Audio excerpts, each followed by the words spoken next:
Hello everyone, आप सभी को नमस्कार, जय हिंद। आज की इस वीडियो में हम करने वाले हैं कक्षा 6 गणित और इसमें अध्याय 6 है। इसमें हम प्रश्नावली करेंगे 6.1। तो ये पूर्णांक संख्याओं से संबंधित चैप्टर है। तो इसमें फर्स्ट क्वेश्चन है, जैसे निम्नलिखित के विपरीत लिखिए। तो इसमें देखिए, जो निम्नलिखित है, पहला क्वेश्चन है, ए पार्ट है इसमें आपके पास। इसमें देखिए, पहला है भार में वृद्धि।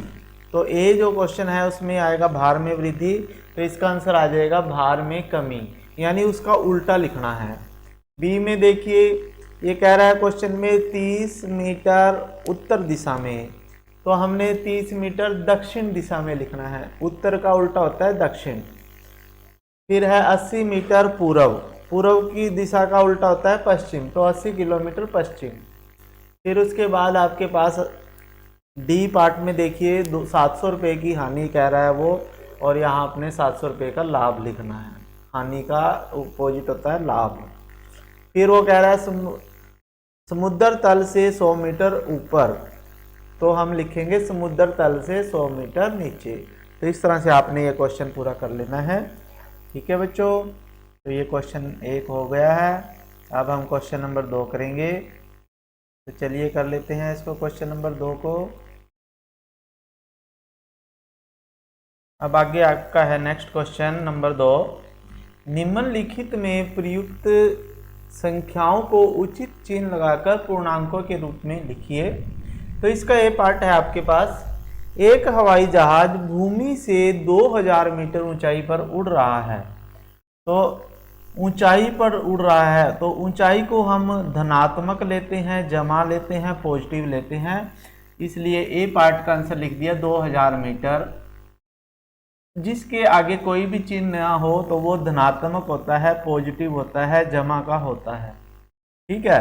फिर दूसरे बी पार्ट में देखिए, एक पनडुब्बी समुद्र तल से 800 मीटर गहराई में है। तो गहराई में है, वो समुद्र के नीचे है, अंदर है। तो जब वो नीचे गहराई में कोई वस्तु होती है उसको माइनस लेते हैं, नेगेटिव लेते हैं, तो बी का आंसर आ जाएगा -800 मीटर। फिर सी पार्ट में देखिए, खाते में 200 रुपये जमा करना। खाते में 200 रुपये जमा कराना, तो खाते में जमा करा रहे हैं, उसमें वृद्धि हो रही है, इसलिए जमा 200 रुपये लिखेंगे। सी का आंसर जमा 200 का मतलब है जिसका कोई चिन्ह ना हो तो वो जमा का होता है। फिर डी पार्ट में देखिए, 700 रुपये खाते से निकाले हैं, तो ये -700 आ जाएगा। ठीक है। तो इस तरह से आपने क्वेश्चन नंबर 2 करना है। उसके बाद आपके पास क्वेश्चन नंबर 3 पे चलते हैं। तो इसमें देखिए, क्वेश्चन नंबर 3 में ये लिख रहा है, निम्नलिखित संख्याओं को संख्या रेखा पर निरूपित करना है। तो हम क्या करेंगे, हम सबसे पहले एक ऐसे लाइन लगाएंगे। ठीक है। उसमें सबसे पहले ये निशान लगाएंगे 0 का।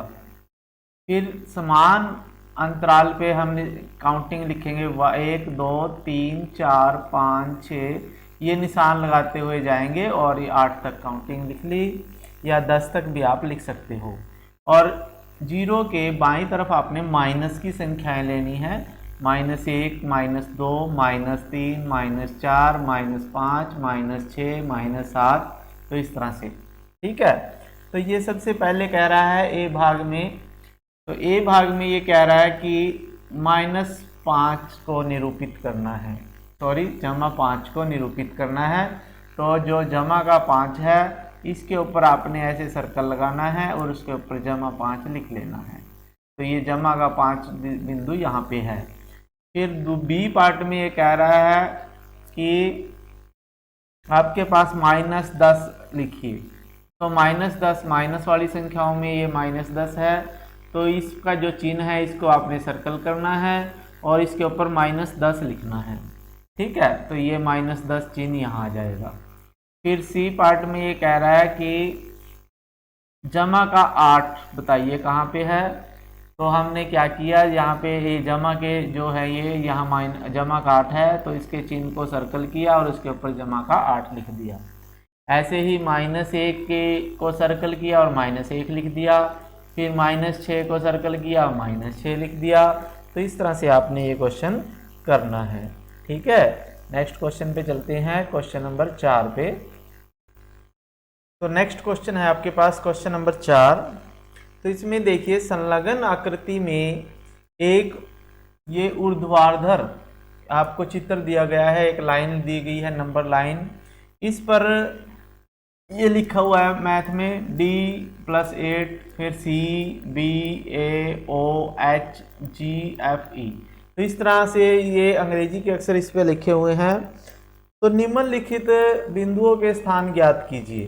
तो क्वेश्चन ए है, जैसे इसका पार्ट ए, यदि बिंदु डी, ए पार्ट पढ़ेंगे, बिंदु डी पूर्णांक +8 है, यानी डी का मान यदि +8 है तो हमारे पास -8 का मान क्या होगा। तो -8 का मान, मैंने ये लाइन, ये काउंटिंग अपने आप लिखी है, ये बुक में आपकी नहीं है। तो ये घटते क्रम में हम लिखते हुए जाएंगे। तो +8 है, जैसे +7 है, 6 है, 5 है, 4, 3, 2, 1, 0, फिर -1, -2, -3, इस तरह से चलेंगे। तो +8 का तो D है, तो -8 का जो है F आ जाएगा। तो F बराबर -8, A का आंसर आ जाएगा। फिर B पार्ट में कहता है, क्या G एक ऋणात्मक पूर्णांक है या धनात्मक। तो G देखिए, ये G है और G का मान है -6, तो ये ऋणात्मक पूर्णांक है। G जो है एक ऋणात्मक पूर्णांक है। फिर C पार्ट में ये कह रहा है कि बिंदु B और E के संगत पूर्णांक लिखिए, यानी बिंदु B और E का मान लिखना है हमने। इस लाइन पे क्या है, तो बिंदु B ये है, तो B का मान है +4, तो B बराबर -4 लिख दिया, और E बराबर -10 है, तो E का मान ये देखिए -10 है। फिर D में ये कह रहा है कि उस संख्या पर अंकित बिंदुओं में सबसे कम मान किसका है। तो सबसे कम मान इनमें देखिए, नीचे E है, E का मान -10 है, तो E बराबर -10 जो है सबसे कम है। फिर E पार्ट में देखिए क्या कह रहा है, ये E पार्ट में कह रहा है, सभी बिंदुओं को उनके मानों के घटते क्रम में लिखिए। सभी बिंदुओं को उनके घटते क्रम में लिखना है उसके मान के अनुसार से। तो सबसे ज़्यादा D का मान है, फिर C का है, B, A, O, तो मैंने लिख दिया D बड़ा है C से, C बड़ा है B से, B बड़ा है A से, A बड़ा है O से। ठीक है, फिर H आएगा, G, F और E। तो इस तरह से आप ये क्वेश्चन कर लेंगे। तो हम अब नेक्स्ट क्वेश्चन पे चलते हैं। तो 5वें क्वेश्चन में देखिए, इसमें है, वर्ष के दौरान विशेष दिन के लिए भारत के 5 स्थानों पर लिए गए तापमानों की सूची है। तो ये कह रहा है, जो सियाचिन है उसका तापमान है 0 डिग्री से 10 डिग्री नीचे। तो जो सियाचिन का तापमान 10 डिग्री नीचे है, इसका मतलब है वहाँ का तापमान जो है -10 डिग्री सेल्सियस है। तो इसके खाली स्थान में आप भरोगे -10 डिग्री सेल्सियस। फिर दूसरे में आएगा आपके पास, शिमला का तापमान जो है 0 डिग्री से 2 डिग्री नीचे है, तो ये -2 डिग्री सेल्सियस इसका दूसरे के खाली स्थान में आपने भरना है। तीसरे खाली स्थान में 30 डिग्री सेल्सियस भरना है, क्योंकि ये ऊपर है तो ये जमा का 30 आएगा। तो जो नीचे है वो माइनस का होगा, जो ऊपर है वो जमा का होगा। तो चौथे में आपने क्या करना है, जो दिल्ली का तापमान है, ठीक है, तो वो 0 डिग्री सेल्सियस से 20 ऊपर है। तो चौथे में 20 जमा का आ जाएगा 20 डिग्री सेल्सियस, और पांचवें में -5 डिग्री सेल्सियस आएगा, क्योंकि वो 0 से 5 डिग्री नीचे है। तो ये तो है ए पार्ट का आंसर। जो क्वेश्चन नंबर ए था 5वें का, उसका आंसर है ये। और बी पार्ट का आंसर अब हम करेंगे। तो उसमें देखिए, उसमें ये कह रहा है आपको कि निम्नलिखित संख्या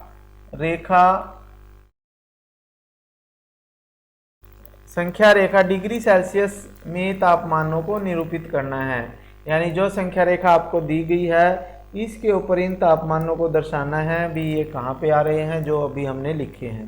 तो चलिए करते हैं इसको भी। तो इसमें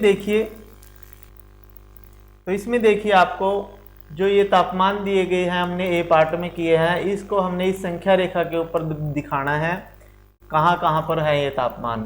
तो सबसे पहले -10 है, तो ये देखिए यहाँ पे 0, -1, -2, -3, ये -10 यहाँ पे है। तो जो -10 है उसके ऊपर हमने सर्कल लगा दिया और -10 लिख दिया। ठीक है, फिर दूसरे के बाद -2 डिग्री सेल्सियस है, तो ये -2 डिग्री सेल्सियस यहाँ आएगा, उसको सर्कल कर दिया और इसके ऊपर -2 लिख दिया। फिर 30 डिग्री टेम्परेचर हमने लिखना है, तो 30 यहाँ पे है देखो, और इसके ऊपर हमने 30 डिग्री सेल्सियस लिख दिया। तो इस तरह से आपने संख्या रेखा पे नंबर लिखने हैं। 20 डिग्री को हमने यहाँ पे इसके ऊपर निशान लाया और 20 लिख दिया।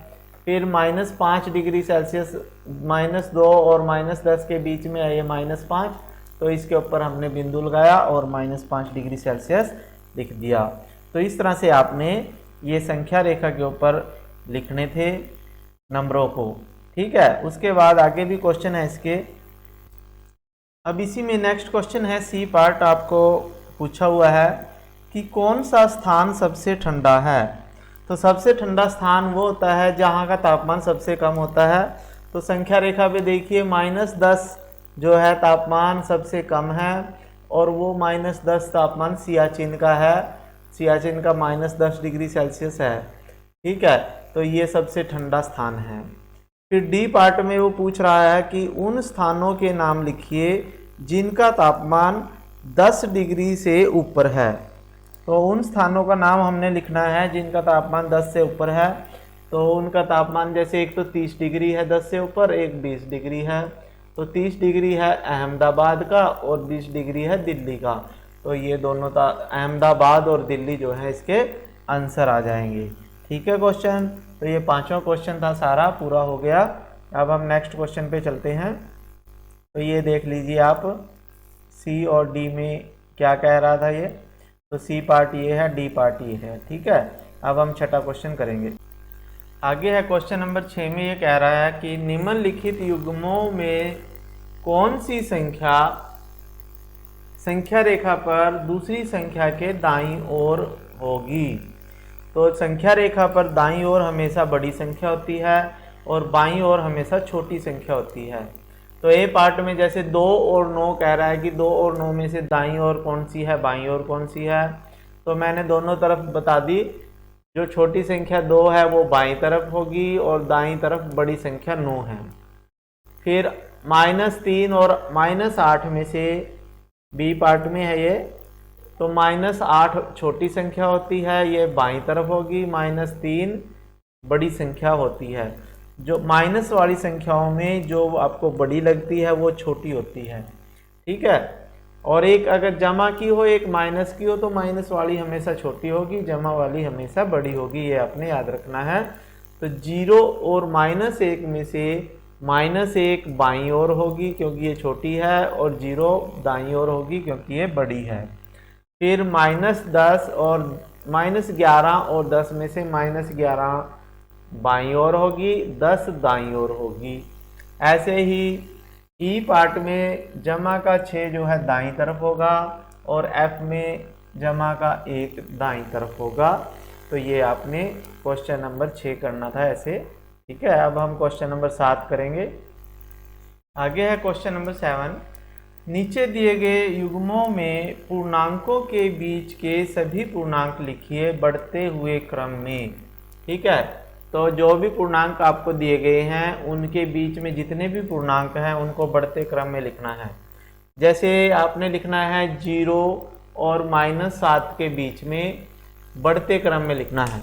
तो इसमें आएगा -7 बड़ा है -6 से। ठीक है, -7 छोटा है -6 से, छोटा है -5 से, छोटा है -4 से। तो इस तरह से आप ऐसे लिखते जाओगे 0 तक। तो सबसे पहले छोटा लिखना है, फिर उससे बड़ा, फिर उससे बड़ा, फिर उससे बड़ा। ऐसे ही -4 और 4 के बीच की ये संख्याएं लिख दी।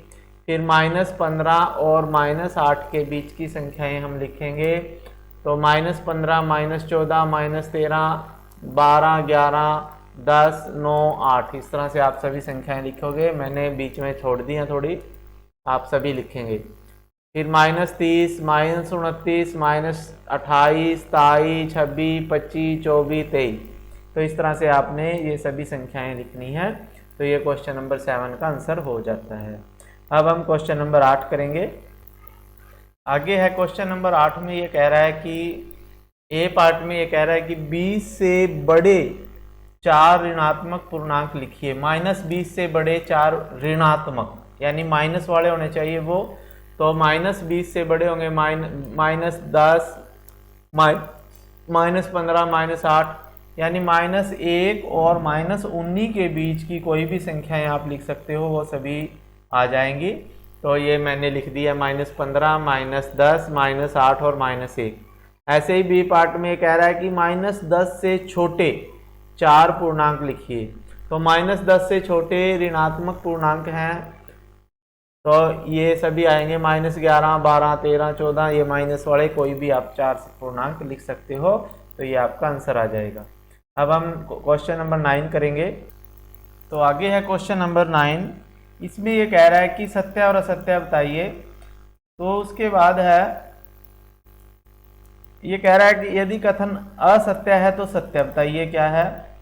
तो इसमें क्वेश्चन है, एक है ए पार्ट है जो -8 जो है -10 के दाईं ओर स्थित है, तो ये सत्य है।